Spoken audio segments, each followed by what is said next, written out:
Amis blogueurs, je souhaitais vous parler d'une notion importante que moi j'appelle les flèches empoisonnées. Qu'est-ce qui nous empoisonne, qui nous fait du mal, qui nous empêche d'être bien, de bien vivre et puis qui peut même conduire à des pathologies. Les flèches empoisonnées, ce que j'appelle comme ça, c'est les pensées négatives. Des pensées négatives, les pires, c'est pas tellement les autres. Bon, d'autres personnes vont dire du mal de vous, vont vous critiquer, vous dire du mal et tout. En général, c'est d'eux dont ils parlent. Mais c'est plus facile de mettre comme un bouclier de protection. Hop, face aux flèches empoisonnées, les autres vont vous dire t'es nul, t'es bon à rien, etc., etc. Et on va dire non, je refuse cette flèche empoisonnée, non, je refuse cette flèche empoisonnée, non, je refuse cette flèche empoisonnée. 3 fois. Comme un bouclier, j'en veux pas, tiens, retour à l'envoyeur, comme un boomerang. Le pire poison, c'est les flèches empoisonnées qu'on s'envoie tout seul. C'est-à-dire, c'est nos fausses croyances. Et c'est souvent des injonctions, en fait, qu'on a reçues entre 7 ans, 7 ans, 12 ans. Du genre, on a entendu sans arrêt, t'es nul, ou t'es une bonne à rien, t'as mangé ton pain blanc d'abord.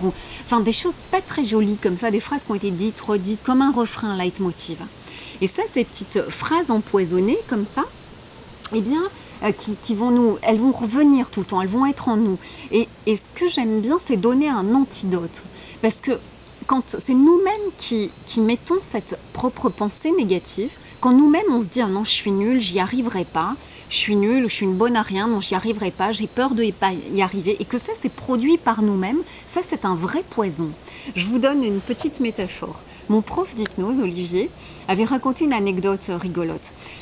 Entre la salle de cours, là où il donne ses cours et ses formations, et son appartement, c'est très proche, il y a quelques 30 mètres, 40 mètres. À chaque fois, quand il fermait la porte et qu'il retournait déjeuner chez lui, à la pause déjeuner, il jouait avec son trousseau de clés. Il balançait ses clés comme ça dans la main en sifflotant et il rentrait chez lui. C'était un ancrage, une habitude. Un jour, il croise un piéton, un monsieur, qui lui dit « Oh, vous ne devriez pas faire ça, monsieur, vous allez faire tomber vos clés dans le caniveau. » Et donc ça, c'est une flèche empoisonnée, si je puis dire. Donc dans sa tête, on arrive facilement à mettre un bouclier. On dit de quoi il se mêle celui-là, il ne peut pas s'occuper de ses oignons, etc. On peut dire de quoi je me mêle, c'est quand je t'ai pas sonné, etc., etc. Ça, c'est vous mettez le bouclier. Vous refusez ce que l'autre, l'injonction que l'autre vous a dite. Ok. Il revient, il a déjeuné, etc. Il revient et machinalement, comme c'est comme un tic, un ancrage, il balance son trousseau de clés comme ça, sur le chemin pour du retour à sa salle de cours. Et là, lui-même, il se dit « Oh là, attention que j'aille pas balancer mes clés dans les trous de l'égout. » Mais il se le dit lui-même. Et là, bing, qu'est-ce qui arrive? Et pour la première fois depuis des années, les clés sont tombées dans le caniveau. Et en fait, c'est parce que ce qui est pire, le pire poison, c'est quand on émet soi-même cette pensée négative, cette flèche empoisonnée. Alors ça, c'est destructeur, ça fait beaucoup de mal à l'intérieur. C'est beaucoup plus puissant, puissance 10 que quand c'est l'autre. Alors, qu'est-ce qu'on va faire quand on a des flèches empoisonnées, et on en a tous, nos fausses croyances, nos pensées négatives et horribles vis-à-vis de nous-mêmes? Parce que notre pire ennemi, avant tout, c'est nous. C'est pas les autres, la belle-mère, le conjoint, le machin. C'est d'abord nous-mêmes contre nous-mêmes. Et notre pire ennemi, c'est nous, et nos pires flèches empoisonnées, on se les envoie tout seuls. On est assez grand pour ça. Donc, on va se donner un antidote. Et moi, j'aime que mes stagiaires, par exemple, je leur apprends, et même mes patients, je leur donne un mantra antidote. Alors, j'en propose plein. Mais dans ces mantras antidotes, j'aime dire que c'est la petite phrase du matin. Ce mantra, ça peut être, par exemple, je suis libre, je suis libérée.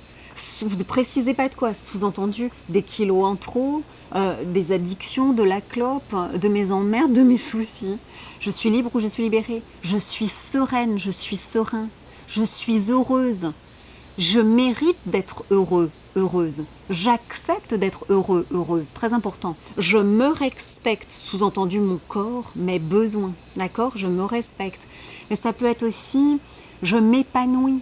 Je me réalise. C'est une permission, une autorisation, un baume que vous vous donnez à vous-même. C'est ce dont vous avez besoin le plus à ce moment, à cet instantané de votre vie. Donc réfléchissez et vous me le formulez de cette manière. Toujours, ça dépend de vous. On ne va pas dire je voudrais qu'un tel soit amoureux de moi. Non, ça ne marchera pas. On n'est plus à la maternelle. Mais on peut dire J'aime et je suis aimé en retour. J'accepte d'aimer et d'être aimé en retour. J'ai une belle vie. J'accepte d'avoir une belle vie. Je m'épanouis, je me réalise. Je m'ouvre en confiance à la vie. Après, je suis en pleine et parfaite santé. Je suis guérie. Je m'allège, sous-entendu des soucis, des problèmes ou des kilos. Après, ça dépend de ce que vous voulez, évidemment. Mais construisez votre mantra. Il est court et synthétique, il est bref. On dit « je ». On dit le verbe au temps présent. Surtout, surtout, jamais de négation. L'inconscient n'entend pas la négation, d'accord? Je suis libre, je suis libérée. Et pas je fume pas. Je ne fume pas. Non, parce qu'il entend je fume, ok? Donc on dit je suis libre, je suis libérée, par exemple. On le dit en formulation positive, toujours. Verbe au temps présent. Et j'aime mieux, au lieu de j'arrête de fumer, ou je veux arrêter de fumer, on ne dit pas je veux arrêter de fumer ou je veux perdre du poids. Je suis mince, je m'allège. Je suis libre, je suis libérée, d'accord? J'aime même pas qu'on dise, on dit j'arrête de fumer, par exemple, ok? On dit on dit le verbe au temps présent, on dit la chose, voilà, très courte, très brève, très synthétique. Pourquoi on le dit comme ça? Parce que la pensée crée notre réalité. Vous l'avez bien compris, ça marche dans le négatif. Vos propres pensées, flèches empoisonnées, créent la réalité. Mais vos propres pensées belles, un baume, mantras qui font du bien, créent votre réalité. Donc on va mettre des belles pensées. La pensée crée la vie, la pensée crée votre réalité. Faites que votre réalité soit belle, qu'elle vous ressemble, faites qu'arrive dans votre vie ce que vous souhaitez de bon pour vous. Ok? Les pensées créent la réalité. Et ça marche dans cet ordre-là. On a d'abord une idée. Une idée, c'est une abstraction. Une idée, elle est en conscience majuscule, ceux qui connaissent l'hypnose humaniste avec moi. Une idée abstraite qui devient pensée, réflexion. Et la mise en mots, l'expression est fondamentale parce que c'est la porte juste avant l'action, la réalité. La mise en mots fait descendre dans la réalité, la matérialité de la vie. Donc vous l'exprimez haut et fort. Donc ce mantra, je suis libre, par exemple, je suis libre, vous le dites 3 fois. Le cerveau a besoin de 3 répétitions, toujours minimum syndical, pour engrammer une information. C'est vrai pour tout. Et pour vos enfants qui apprennent leurs leçons, pour vous qui étudiez une nouvelle danse, un jeu, ce que vous voulez, le shiatsu, on fait 3 fois les points. Ok?